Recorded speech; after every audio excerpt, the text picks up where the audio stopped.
What's up, YouTube? I'm out here posting a quick update on the 1983 F-150. Got some bad news to let y'all know about as well. Let's get to it. We will start on a quick update with the engine, what I've done in the past 5 or 6 days. That right there is a brand new water pump. Anytime this thing got up to operating speed, it would start leaking from what looked to be just below the water pump. So I took everything off and was in the process of detaching the lower radiator hose right there when I found this right here. This is the old radiator hose, and that is where it hooked into the bottom of that water pump. It sat in there just like that, in that position right there. So what had happened, it had slowly cracked over time. Could have been from that spring that was inside of this hose, corroded and somehow went through the side. Anytime the water got hot enough to expand this rubber, it would start leaking. There was one time I was driving it and I had been going 50 or 60 miles an hour on back roads, don't worry, and it started just spewing coolant. I assumed it was because of the radiator, or I assumed it was because of the water pump, and found out it was that radiator hose as well. But since I already had everything off, I already had the alternator disconnected and the power steering pump disconnected, I decided, well, I might as well go ahead and replace the water pump. I had a new one in hand at the time, and so I went ahead and replaced the water pump. I ran to O'Reilly's, got that lower radiator hose, and connected it that afternoon. In the process of pulling off the old water pump, I made a pretty stupid mistake, and I pulled it too hard and I dented the radiator enough for coolant to leak out. At the time, the radiator was empty, but this is still a very stupid mistake. I ended up taking it to a radiator place in town, and they patched it up for me, put a new paint job on it, and I was out 65 bucks. I realized that's a pretty stupid mistake, and one of the first things I should have done before swapping out a water pump is take off the radiator in case that were to happen. That's kind of why I bought this vehicle, though.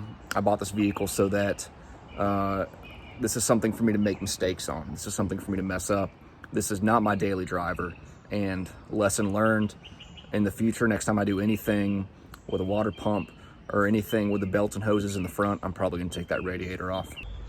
So I replaced the water pump, the lower radiator hose, and I got this radiator back online, and I ran it for a little while, and I began to notice that I ran it with the dipstick slightly out, and I began to notice that blow by, or I think it's just simply exhaust smoke, was coming out of the dipstick. That had me a little bit worried. Up till that point, it sounded fine and continued to sound fine, and so I took it to a carburetor place in town. The owner of the carburetor shop came out and immediately said, hey, I think something's running a little wrong with this engine, and we started doing a compression test, which, looking back, a compression test is like one of the most critical things you can do with these old cars to see if the engines are good or not, and I should have started off with that. But again, I didn't really know. We did it anyway. Long story short, we did a compression test, and cylinder 6, which is right here, was running with very low compression. But for the time being, with this engine, it needs a full rebuild. Is pretty much what I figured out. It needs a full rebuild or a crate engine swapped out. So if you're keeping score back at home, that means this 1983 F-150 that I picked up for $1,000 has a bad engine and a bad transmission. I can have the transmission rebuilt here in town. It's going to cost about $1,500. I've had it quoted from a few different reputable shops in town. As far as the engine goes, though, I don't really have the means to rebuild an engine or the know-how. I'm considering doing it, but I don't know. I haven't figured it out yet. I've looked into some crate motors. A crate motor is going to run close to $3,000. So for the time being, I'm just sitting back and trying to figure out my options and pick one that works. So that's where we're at right now. In the meantime, I'm probably going to go ahead and try to do some body work. Swap out this panel here. I also replaced this tire, as mentioned in the previous video, and I've got the second tire sitting back here. I figure if you ever swap a tire out, you don't want to do it one at a time. You want to do two at a time, so that at least the rear axle will have two tires with a similar wear pattern instead of one tire that's has considerably more tread than the other tire. So yeah, that's where we're at. Needs a little more work. Needs a new engine, new transmission, but I'm not giving up on this truck.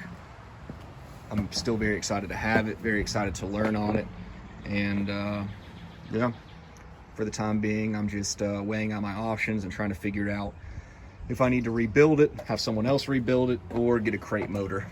I'm also in the process of securing another tailgate. This tailgate is held on by hopes and dreams.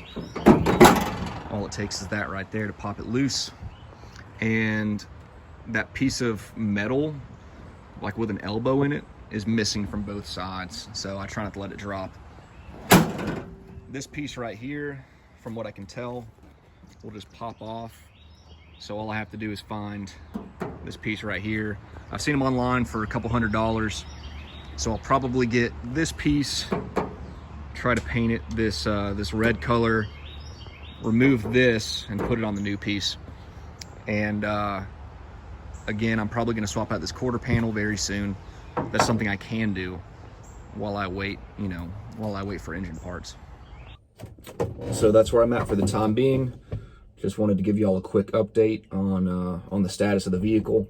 Stay tuned for some body work coming up next, and hopefully within the next few months, I'll be able to come up with a good game plan for the drivetrain, and then in the next couple months start working on either the crate motor or at least rebuilding the transmission. Thanks for watching.